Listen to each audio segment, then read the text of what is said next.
Oi, meu nome é Ana. Bem-vindos à aula 11 de História Geral sobre Era Napoleônica. Nessa aula, vamos falar um pouco sobre Napoleão Bonaparte, sobre como ele construiu um império, sobre como os outros países ao redor resistiram à dominação de Napoleão e sobre como as ideias burguesas estavam se expandindo. As ações de Napoleão ajudaram com a queda definitiva da sociedade do antigo regime e ajudaram a diminuir a força da ligação das metrópoles europeias com as suas colônias. Napoleão foi uma das figuras mais emblemáticas da história da humanidade. Ele é comparado a grandes conquistadores, como Alexandre Magno. Napoleão nasceu em 1769 e, como boa parte dos jovens da sua época, optou pela carreira militar, onde estudou estratégias de guerra. Então, quando a Revolução Francesa estourou, em 1789, Napoleão estava na cidade de Córcega, envolvido nos conflitos da Revolução, e na época da Convenção, se posicionou a favor dos jacobinos, que eram o grupo mais radical da Revolução Francesa. Quando a fase do terror jacobino terminou em 1794, Napoleão foi preso, mas foi solto pouco tempo depois, porque o grupo que acabou com o poder dos jacobinos também precisava da ajuda de Napoleão para manter a dominação em suas colônias na África, em especial no Egito, através de campanhas militares. Na campanha do Egito, Napoleão ajudou a capturar a cidade de Alexandria e ajudou a encontrar diversas peças da antiguidade egípcia. Em especial, a Pedra de Roseta, que é um bloco de pedra com escritos em grego, hieróglifo e demótico, que depois serviu para decifrar a escrita egípcia anos depois, e isso nunca tinha sido feito antes de Napoleão. Em 1799, teve início uma nova fase da Revolução Francesa, chamada de Consulado. Essa fase foi resultado de um golpe político, que teve participação de Napoleão, junto com membros da alta burguesia e alguns nobres, com o objetivo de começar um governo forte e centralizador. O golpe foi nomeado como Golpe do 18 Brumário e é considerado o início da Era Napoleônica. No consulado, o poder político estava dividido entre 3 pessoas.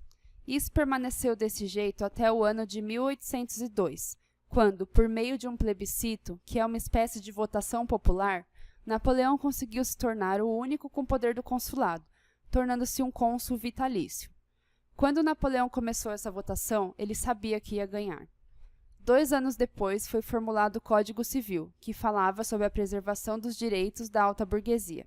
Então, a gente percebe que o Napoleão teve uma participação ativa entre o fim da Revolução Francesa e o começo de seu império, porque a Revolução Francesa terminou com esse golpe do 18 Brumário que colocava o Napoleão e mais 2 pessoas no poder. E um tempo depois, o Napoleão se tornou o único cônsul devido a essa votação popular que ele fez, esse plebiscito. E ele fez esse Código Civil que falava dos direitos da alta burguesia, porque foi a alta burguesia que ajudou a colocar ele no poder.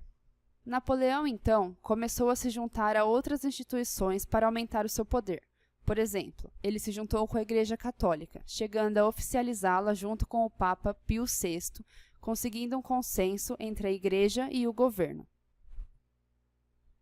Napoleão também assumiu um caráter nacionalista, centralizando ainda mais o poder de sua nação francesa, até que ele foi coroado imperador, apoiado por outro plebiscito. Eu trouxe aqui um exercício para ilustrar mais ou menos o que a gente estava falando. A escolha de Napoleão Bonaparte para o cargo de cônsul vitalício foi legitimada através de um plebiscito que foi organizado a. Pela oposição ao governo bonapartista, b. como forma de dar um sentido democrático à escolha, mesmo sem existir liberdade, c. para evitar um possível golpe preparado pelo futuro Luís VIII dos Bourbon, e d. devido ao apoio que Bonaparte recebera da Igreja Católica. Como eu tinha dito antes para vocês, o Napoleão fez esse plebiscito para passar o poder das 3 pessoas do consulado só para ele, porque ele sabia que ele ia ganhar. O Napoleão era muito popular, ele tinha apoio da burguesia e ele era adorado na França. Ele era um grande líder.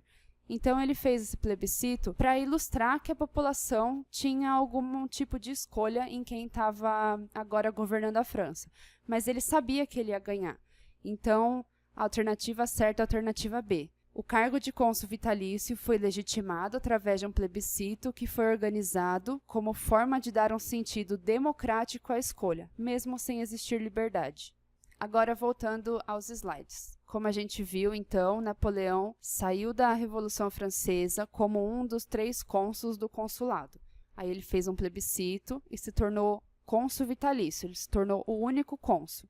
Ele fez acordos com a igreja, oficializou o Papa e criou um consenso entre a igreja e o governo, uma coisa que não existia antes. E depois, para centralizar ainda mais esse poder, não foi suficiente para eles ter o cargo de cônsul vitalício. Ele foi coroado imperador através de um outro plebiscito. A fase do império foi marcada por intensas guerras em todo o continente europeu.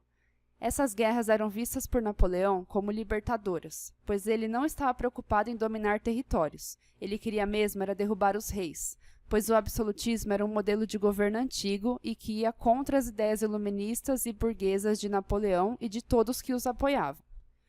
Outra característica do Império foi que houveram grandes mudanças sociais e políticas na França, seguindo o Código Civil feito por Napoleão.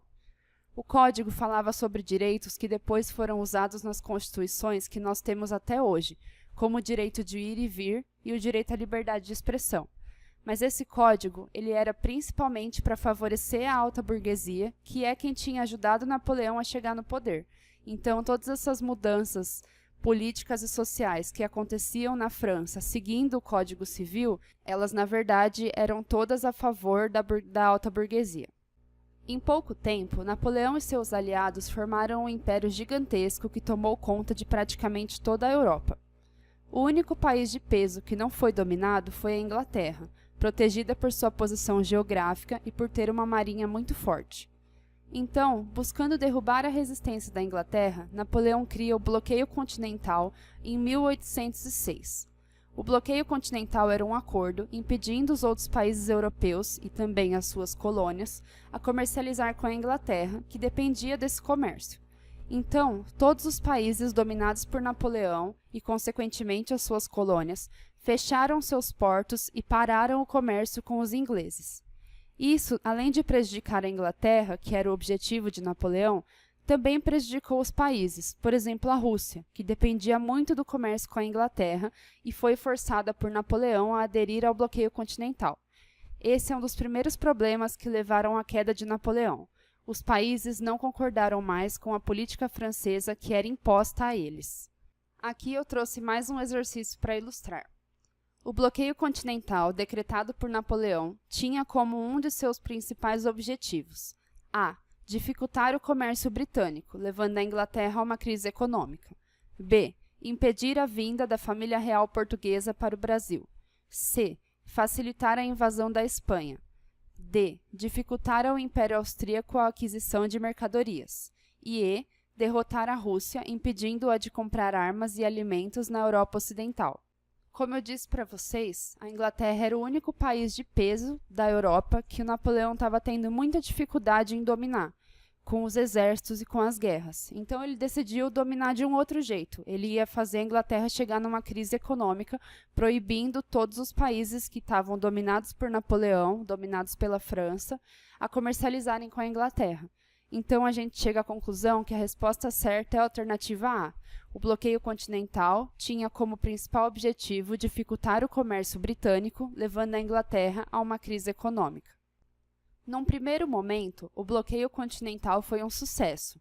Conseguiu falir empresas, começar uma crise financeira e prejudicar o abastecimento da Inglaterra. Mas a própria economia francesa começou a ser prejudicada, pois também deixou de comercializar com a Inglaterra, e isso fez com que Napoleão começasse a ser mal visto pela própria burguesia, que foi quem colocou Napoleão no poder. O Império Napoleônico, então, começou a enfrentar vários problemas a partir do ano de 1812. Napoleão tinha 2 grandes frentes de batalha no continente europeu: a oeste, na Península Ibérica, contra os espanhóis, e a leste, contra a Áustria, Prússia e Alemanha. A Rússia, que estava seguindo o bloqueio continental, rompeu com a França e também entrou em guerra contra o Napoleão. várias nações começaram a se envolver em guerras para se tornarem livres do domínio da França e formaram as chamadas coalizões, como se fossem alianças. Para punir a Rússia pela traição, Napoleão então reúne um enorme exército de cerca de 500 mil homens para atacar a Rússia. Mas o inverno rigoroso da Rússia tornou impossível o ataque, pois grande parte do exército morreu já na caminhada devido ao frio.